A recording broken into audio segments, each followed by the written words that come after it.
Welcome to the Santa Cruz Coffee Break. If you're watching on YouTube or listening on Apple Podcast, please follow, hit the like button, or any subscribes. It really helps us with the algorithms. Santa Cruz Coffee Break is produced by the Santa Cruz Guitar Players Forum. All opinions are those of the speakers. We invite you to join us on the Santa Cruz Guitar Players Forum at SCGCPF for more fun. Now, let's get on with this installment of Santa Cruz Coffee Break. What are we up to, Maestro? What's our number? We are like to welcome Lisa Liu into the 92nd unbelievable Santa Cruz Guitar Players Forum Coffee Break podcast. That was a mouthful. And today we have Lisa Liu, who last time we talked to her, she was a Brooklyn girl, and now she's living on the West Coast, living the dream. So welcome in, Lisa. Thank you. Thank you so much for having me. It's great to be back. Well, the last time we talked to you, you had just gotten a Santa Cruz guitar as well. Pretty close. I got my Santa Cruz, I want to say in 2016. So I've had it for, I think the last time we talked was in 2020, like right in the middle of the pandemic. So 4 years ago. Yeah. I feel like we're halfway, so this is another 4 years later. So there we are. here we are. Yeah. I guess I just remember the story of your getting it. That was just such a wonderful story. But Yeah, definitely. So no more Brooklyn. I'm seeing you playing around a lot. You seem to have a lot of projects going, and you're living close to the water and swimming every day. Absolutely. That's living the dream, I feel really, really lucky in that sense. I grew up in LA, lived in New York for 24 years, and my family has since moved up to the Bay Area, and so now this is where the Lius are located, my brother, his family, and my parents. So, my mom and dad were like, it's time to come back to California, and so have made San Francisco home base, and it's been really great. Of course, I love New York. I miss New York. I love all the people there, but it's been a real joy getting to know all the people here and being welcomed and having all the opportunities to play. Since it's an awesome town and a beautiful place to live, and getting to swim every day is a dream. Swimming all year round. I think there's that connection for me of swimming and playing guitar and playing music, and it's all about the flow. So really, really thankful to be here. Let's hope there's a wetsuit involved. No, just going Oh my. going in my skin, in the skins, as they say, and doing the cold water swim, and it took me a little bit of an adjustment at first last summer, but really getting into it, and especially in the mornings, if I can get in the water, it's really exhilarating and great for the body, So yeah. That's I am not brave enough. I am not brave enough without a wetsuit. It's just the old bones just freeze up really quick, and I can't do that anymore. But yeah, it's okay. I mean, just the fact that you're getting in still, that's awesome, Richard. Yeah, a little bit, as much as I can, and we have a little bit different water down here, and that we're kind of we've had this huge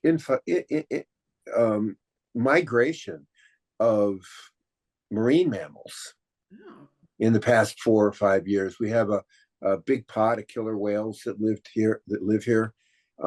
We had a dolphin thing they counted over 1,600 in one pod.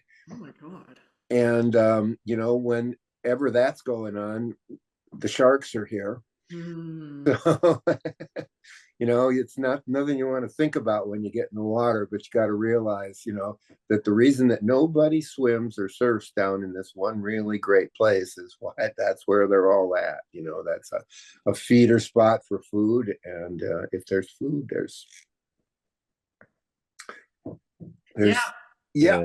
yeah, it's Mother Nature at its best, right? Yeah. Yeah. It really is. I see you playing around with a lot of different people. Is there a steady band? Oh, well, I mean, I would say that there's a steady circle of musicians that I play with, and in that way, it's very similar to New York. And being that the genre of music that I most play is jazz. So, there's a rotating cast of regular members, and I still feel like I'm scratching the surface of getting to know the entire network here in the Bay Area, since there's some really fantastic players here. So um, I, I have my tried and true people that I love to call, but I'm also, putting the feelers out and trying to get to know everybody too. You getting up in the North Bay at all? In that Marin area there and Sonoma and stuff? Yeah, I was just there a couple of weeks ago, playing with the Santa Rosa Junior College Big Band. Um, I played with Jerome Flegg at a gig in Santa Rosa last fall, and he runs the jazz symphonic program, the big band program in at Santa Rosa Junior College, and so we really played well. And then he invited me to play with the Santa Rosa Junior College Big Band and arrange two of my original tunes for the big band. And that was an amazing opportunity. It was my first time arranging for so many horns and so many voices, and getting to play with so many musicians on stage, and being able to arrange for the first time for so many instruments. And it was fantastic. Jerome runs a really great program, and all the players were really great, and it was a joy to play with them. And they did the music justice, and I felt really grateful to have that opportunity. Wow, That's an amazing, amazing opportunity. Yeah. yeah, that's wonderful. That is really wonderful. Um, how are you finding? How are you finding gigs? Oh, that's great. I mean, I've I feel really fortunate that I knew a handful of people here in San Francisco. They knew me, and from there it just kind of blossoms. And so I get to play with people. My name gets passed around, and word of mouth primarily. And I'm really thankful for that. And I definitely try to pay it forward if an opportunity comes up, and I think that a musician is a great fit. I will pass that along. Um, but primarily word of mouth. And now that I'm feeling more settled here in San Francisco, I'm definitely going to be hitting more of the jam sessions here. So um, that's where it's at right now. Are there some specific venues that are particularly good for jazz in the Bay Area? Live jazz? Live jazz, yeah. I mean, there's Mr. Tipples. That's a really great venue. My friend Vic Wong runs a jam session at the Liberties in the Mission on Wednesday nights, Wednesday evenings, and that's a really great way to meet other musicians. There's the Madrone Jam session. There's Ocean Ale House that happens. Um, and then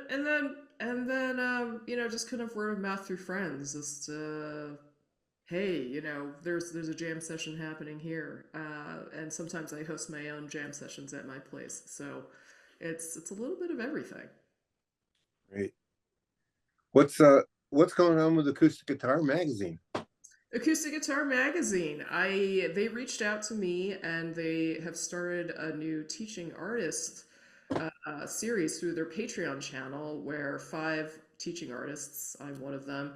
We submit videos once a month, and it's going to happen for a year, and it's going to be just tips and tricks on the guitar, about performing, about maintenance of the instrument, just anything related to playing guitar and performing and composition, or any of our anecdotal personal stories. So uh, I feel really grateful to be working with acoustic guitar. Everyone there is really fun and easy to work with. And then also throughout the year there'll be peppered some like online performance opportunities with the other TAs, and then a few written articles as well. So there's five of us. There's also Sean McGowan, Mammy Minch, Issa Burke, Tutron are the other teaching artists, and we'll be submitting these videos monthly. How do they find that? Through acoustic guitar Patreon? Yeah, there's a dedicated acoustic guitar Patreon page for the teaching artist series, and I can send that to you and have that posted as well. Sure, we'll find it. Yeah. Yeah. No, that's a great step.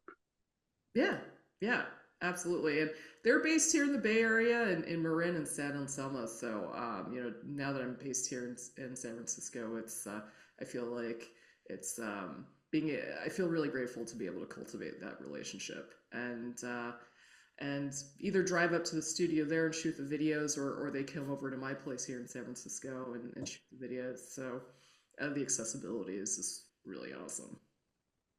Nice. Very nice. That's great. That's a little different than the East Coast, I suppose. Oh yeah, I mean, the East Coast has its own strengths and different things that are access to, but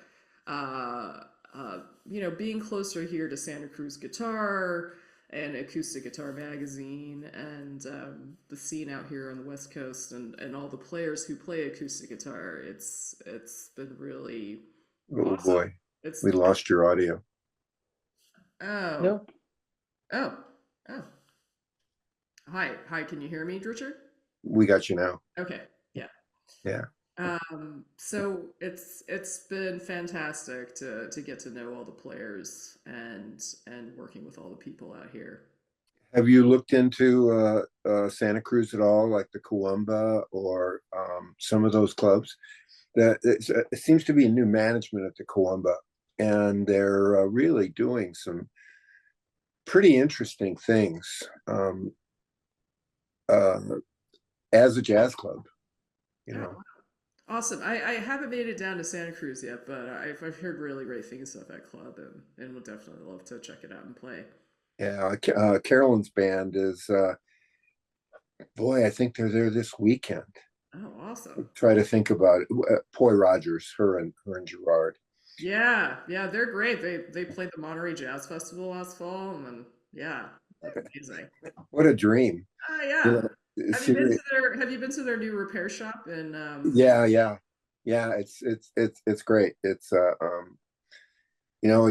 there's a lot of care and a lot of acquired knowledge that they both bring to that. Yeah, funny that you say that. When I moved here to San Francisco last year, my guitars had a freak out. Yeah. Especially my Santa Cruz OM.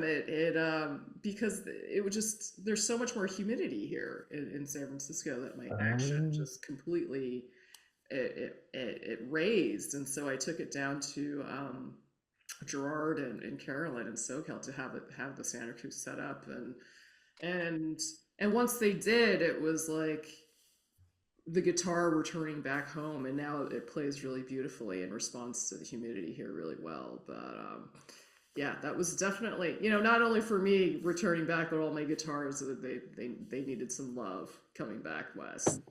Yeah, we don't really know anything about radiators out here. Exactly.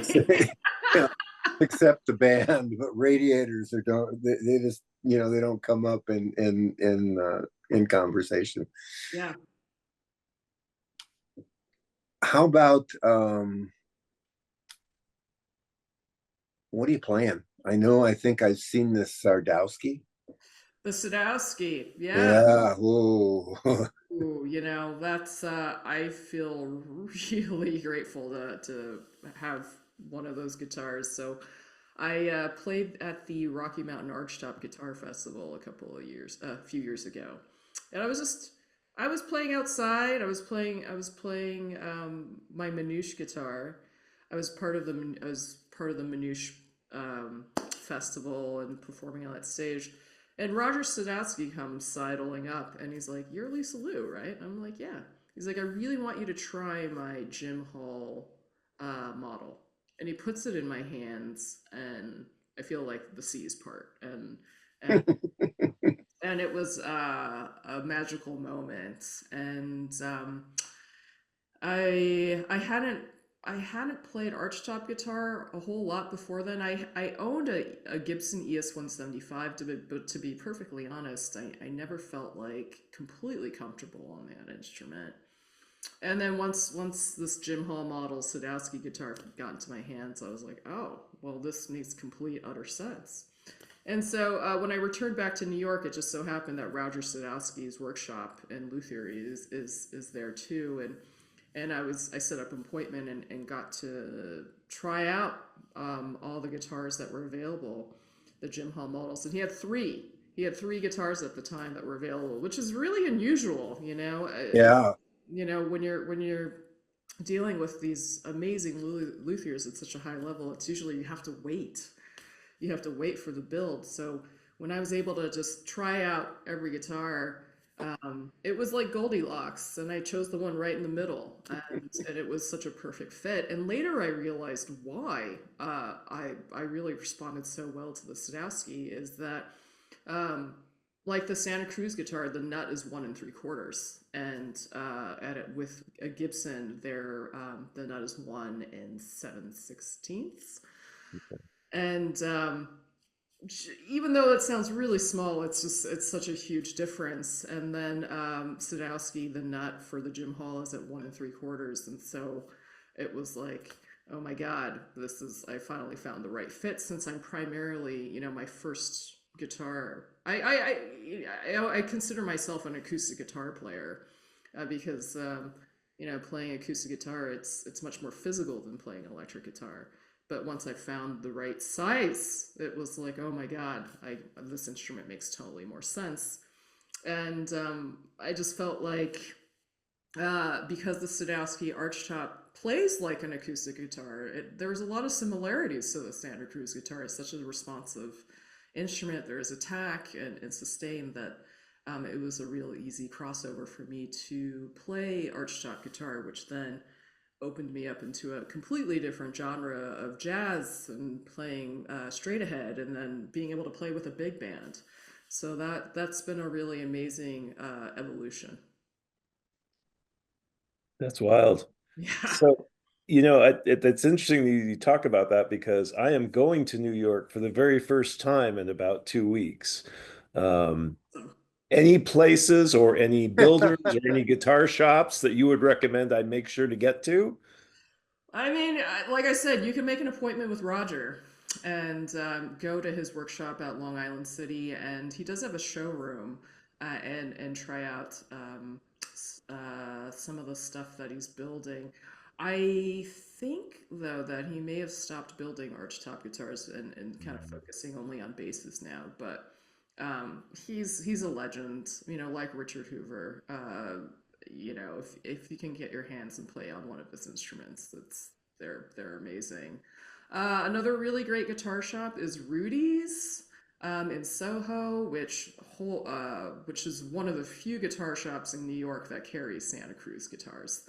And when That's Santa, yeah, Yeah, that's a name I've heard. That's uh, yeah, and they have an amazing acoustic guitar section. So when funny enough, the first guitar at Santa Cruz guitar that I played was in Maine when I was on tour, and and I fell in love with it. It was the H13. I was like, oh my God, this is incredible, and I tried to find them in New York, which guitar stores carried Santa Cruz, and Rudy's was one of the few that did.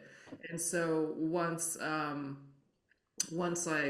built that relationship with Santa Cruz and being an artist ambassador, I actually went to Rudy's and they had an OM available that I got to play, and I was like, well, this is it. And then I was able to get the overall specs and then customize them with Carolyn Sills at the time when she was working at Santa Cruz to really build one of the OMs of my dreams. So Rudy's is definitely a great place. Another venue for like a small room world music jazz place. I'd recommend going to Barbez down in Park Slope Okay. and checking their stuff out. There's always a great group playing, and I'm trying to think of other guitar stores. Uh, I'm not buying any more guitars, but Yeah, yeah, you yeah, know, it's yeah, I can't make it all about museums and yeah. I mean, yeah, so yeah, absolutely. But you know, anything else? The High Line, walking the High Line, which was an abandoned above ground railroad that runs from West Fourth Street to West 33rd on the west side, and just being able to see the city from that vantage point and above, and I think that's really special. And as far as museums go, the Metropolitan Museum of Art. oh yes, oh yes. you know, if there's one museum to hit that really just encapsulate New York, it's the Met. So yeah, you'll have a lot of fun, Tad. I'm really excited for you. Well, I'm hoping this is not my last visit, but I'm ashamed to say that after fair number of years, it is my first. So Fantastic, and it's spring, and New York will be in all its glory. So Yeah. yeah, Hang out on 57th Street and feel some of the ghosts, and boy, it's really alive. yeah. Really, really. Rudy's was still on 48th when I lived there, and I remember going in there one night. I was in New York for a show, and I had time off, and I went over there, and they had this blue Santa Cruz OM that was like turquoise blue, Wow. and it sounded unbelievable, and it played great. And I went, I can't buy it. I gotta go. I gotta walk away from it and come back. Yeah. And when I went back the next day, somebody had bought it, and I'm kind of been tracing it around as it makes its rounds. I asked Richard about it. I said, "Do you remember this guitar?" And he said, "Oh yeah, it's the only one we ever did like that. That was that color." So sure, it'll surface again. It seems to surface every once in a while on Reverb or something like that. And I don't know if the guy's just throwing it out there, but it'll come around again. I'm a firm believer that the instrument finds you. So, right time, right place, Richard. Yeah. You'll cross Yeah, paths with that guitar again.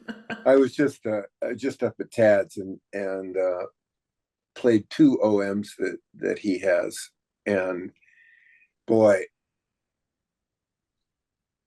they were both just stellar. I mean, there was just they couldn't have been better. And they're a little played in. One was Koa, and the other one was East Indian, right, Ted? yeah, Yeah.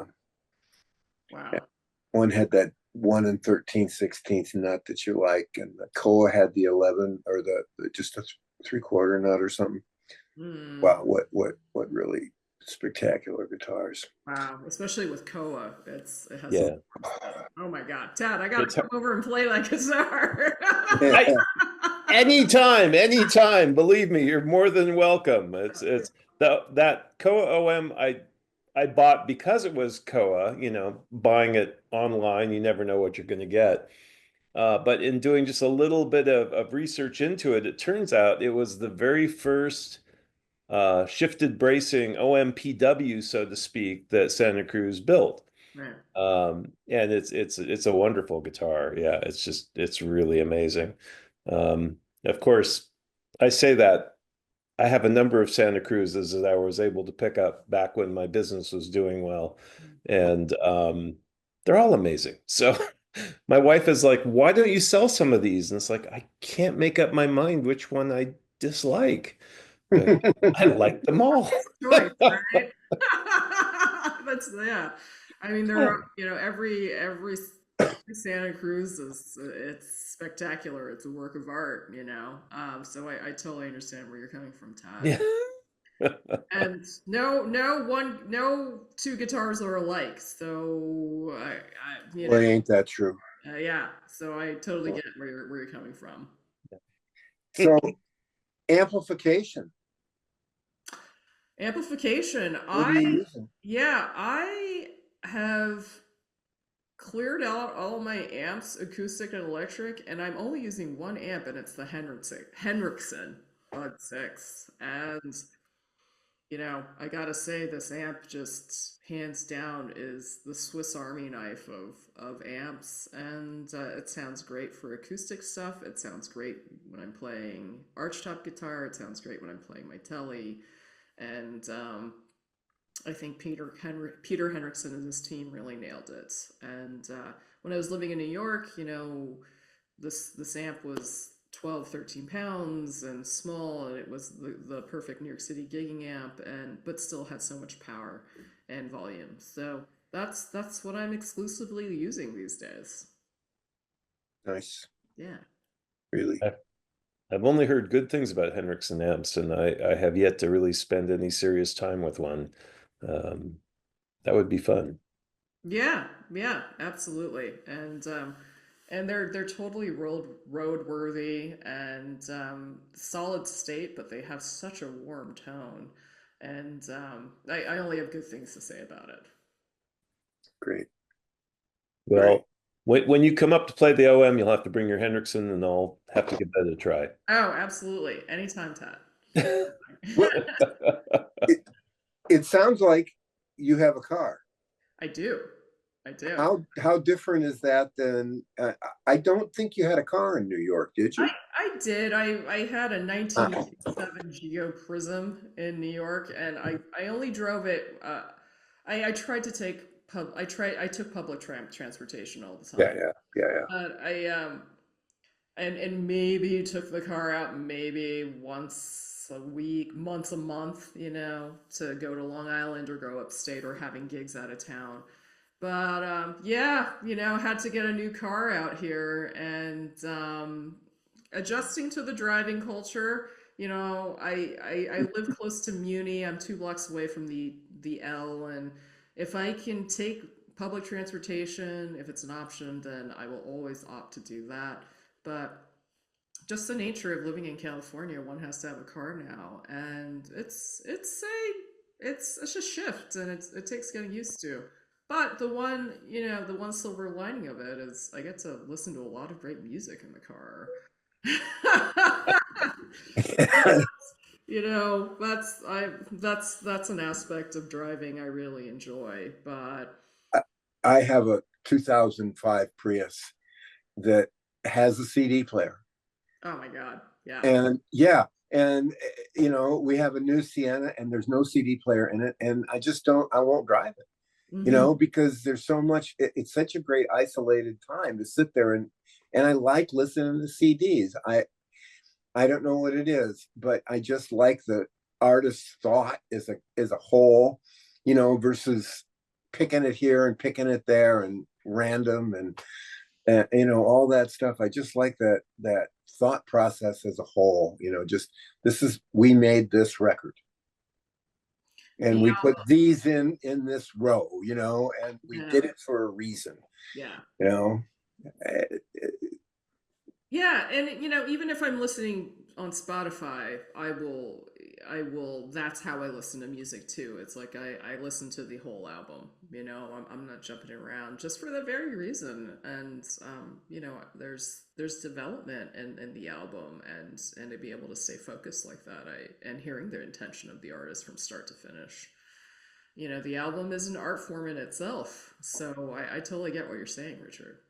We just talked with Tia, and we asked him about sequencing, you know, and how they sequence their new record, and it got into a pretty interesting discussion, Mm. because it does do different things. You know, somebody down here is in the process of a new CD, and I said, "Well, I think this is the hit. Where do I put it?" And Mm. I said, "How's 4?"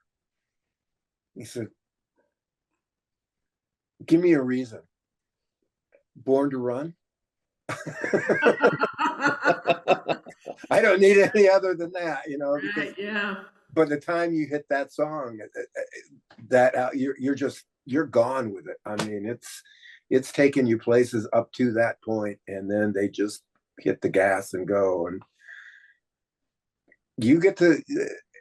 That's a real serious consideration. It's not just like put 8 songs or 9 songs out there. You know, what's first and what's last, and what do you want to leave people with, and Mm. what kind of a ride do you want to take them with? You know, up and down. You know, it's an art. It really is. I totally agree with you, Richard. Absolutely. 100%. What's next? What's next? Well, I feel like I've just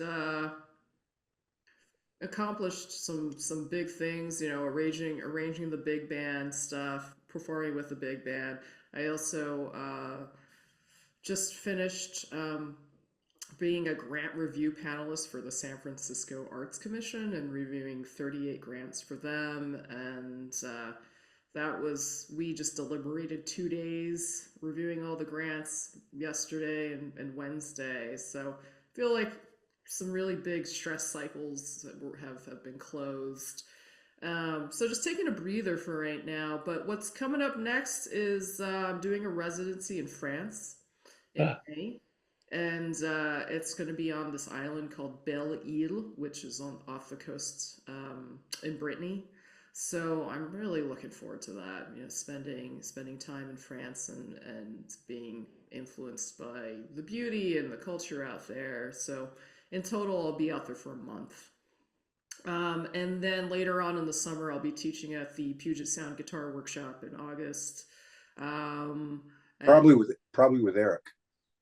I think Eric, yeah, but you know he's not on my week, but I know he's taught up there a bunch, and I hear this will be my first year teaching at the Puget Sound Guitar Workshop, but I hear only good things about it. It's run by these two amazing organizers, and you know the Pacific Northwest in the summer is when that place shines. So I'm really excited to be there, but you know as far as creative wise, I'm going back into shed mode, you know, and getting wanting to practice and wanting to compose, and kind of gearing up for the summer and for these teaching opportunities. So that's what's coming up. You know, I'm also doing outreach with the San Francisco Symphony, doing the Adventures in Music program, and giving performances with the quartet that I work with, where we give music performances to all the elementary schools in San Francisco, and that's a beast in itself, and it's been fantastic. It's what a great way to get to know the city and also to experience music through the eyes and ears of children. You know, I've never quite done something like this. I've taught private lessons to kids for a long time, but to see it in this way inside the school itself, and you know that'll take me through the end of May, and it's been that's been a really transformative experience. Like I said, getting to know the city, getting to know and becoming the fabric of San Francisco. That's got to be so inspirational. I mean, for so many kids to hear live music, as opposed to just something coming over a Bluetooth speaker or something else, that's just wonderful. It's what it takes to inspire children to want to take up an instrument and understand the joy that you can have from playing. Yeah, absolutely. And I feel like, in a lot of ways, that's something that I love about Santa Cruz guitar and the fount and the ethos of Richard Hoover. And he's said in his interviews that he really wants his guitars to be of service. Whether that's building community or inspiring kids or inspiring other people to play, or to foster understanding. And in these times right now, this is the only thing I'm going to say about the times is more than ever, music and arts and building bridges and is more important than ever. So I feel this kind of work is it's on the ground and really important. Wow. Yeah. Busy kid. Yeah, and all that and getting integrated back into the family. I was away in New York for a long time, so it's been really great. I have to say, it was a transition. As you know, Richard, living in New York is so different than the West Coast. But really, I have to say, I'm just grateful to be a part of organizations and people who are on the same page. Creating great music with the intentionality of building community, and that's where my headspace is. I mean, of course, it's always about the music and playing us authentically and truthfully as possible. But like I said, in these times, you know, um, it's more important than ever to build community. Well, that about says it, doesn't it? Yeah, exactly. Really, that's the heart of the matter right there. Yeah. Thank you. Thank you for taking the time to do this. I know it's a busy schedule, and we really appreciate it. Trying to uh, we're trying to get enough done so that James Nash is our 100th. Oh, wow. And I, Awesome. and I think he's probably going to be about 95 or 96. Oh, great. Yeah, but sometime around May, as soon as he gets off the baseball field a little bit, Yeah. with his coaching and stuff like that. But we've had a great run of guests. We just had John Thomas a week ago. If you know John, he's the Kalamazoo Gals author. Oh, wow. And Amazing. That's a great book. yeah, and has done a documentary on it, and is now going to film festivals, and he's winning a lot of them, or being in a lot of them. He's going to be here in Morgan Hill when Tad's in New York, but he's dragging these two Banner Gibsons around the country.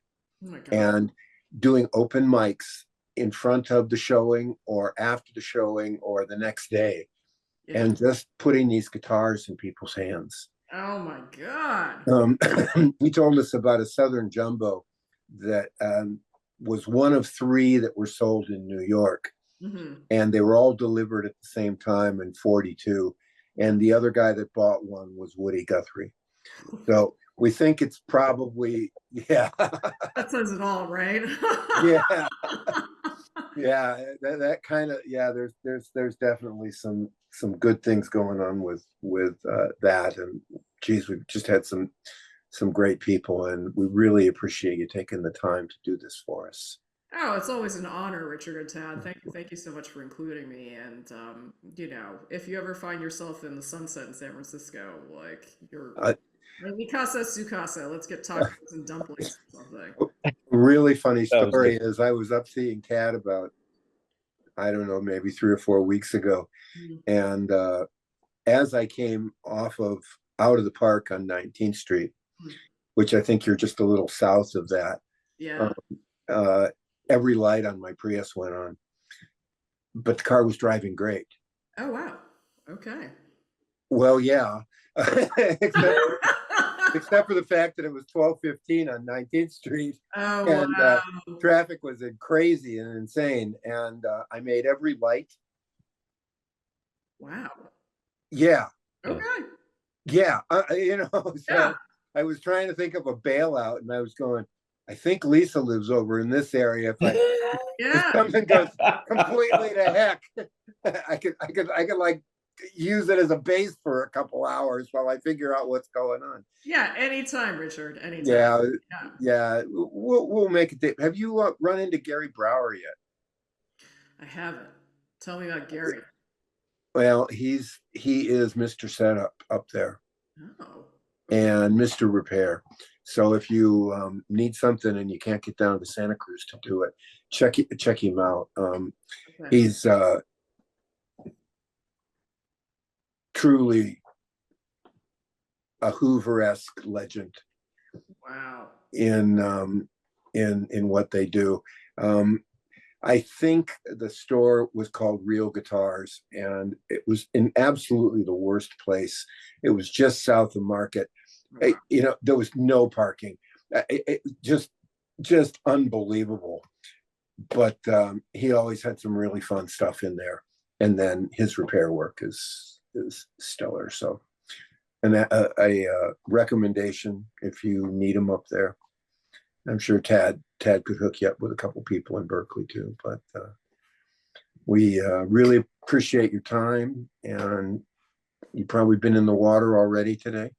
Oh, haven't yet, but maybe planning soon. So thank you.